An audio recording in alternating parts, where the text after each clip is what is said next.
بسم اللہ الرحمن الرحیم۔ السلام علیکم پیارے بہنوں اور بھائیوں، میں امید کرتی ہوں آپ جہاں بھی ہوں گے اللہ کے فضل و کرم سے خوش ہوں گے۔ میری اللہ تعالیٰ سے دعا ہے میرے تمام بھائیوں اور بہنوں کو اپنے حفظ و ایمان میں رکھے۔ پیارے بہنوں اور بھائیوں، میں بہت ہی خاص عمل لے کر آپ کی خدمت میں حاضر ہوئی ہوں۔ صبح ماہ ذوالقعدہ کا پہلا جمعہ ہے۔ کل کا جو عمل ہے صرف جمعے کے دن کرنا ہے۔ آج جو بھی عمل میں آپ کی خدمت میں لے کر حاضر ہوئی ہوں وہ آپ نے جمعے کے دن کرنا ہے۔ آپ نے کرنا کیا ہے؟ سب سے پہلے آپ نے جمعے کے دن عصر کی نماز ادا کرنی ہے۔ نماز کے بعد اسی جگہ بیٹھ کر قبلہ رخ ہو کر درود شریف پڑھنا ہے۔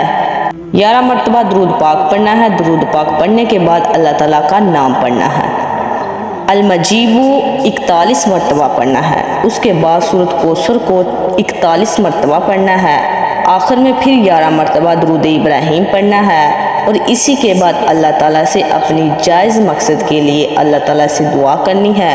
آپ کا جو بھی مسئلہ ہے انشاءاللہ اللہ تعالیٰ ضرور پورا فرمائیں گے، لیکن شرط یہ ہے کہ اللہ تعالیٰ پر یقین رکھتے ہوئے یہ عمل کرنا ہے، اور آخر میں دعاؤں کی درخواست کرنی ہے۔ اللہ تعالیٰ تمام مسلمانوں کی پریشانی دور فرمائے، خاص کر اہل غزہ کشمیر کے مسلمانوں کی اللہ تعالیٰ مدد فرمائے، اور اللہ تعالیٰ ان کو فتح عطا فرمائے۔ آمین یا رب العالمین۔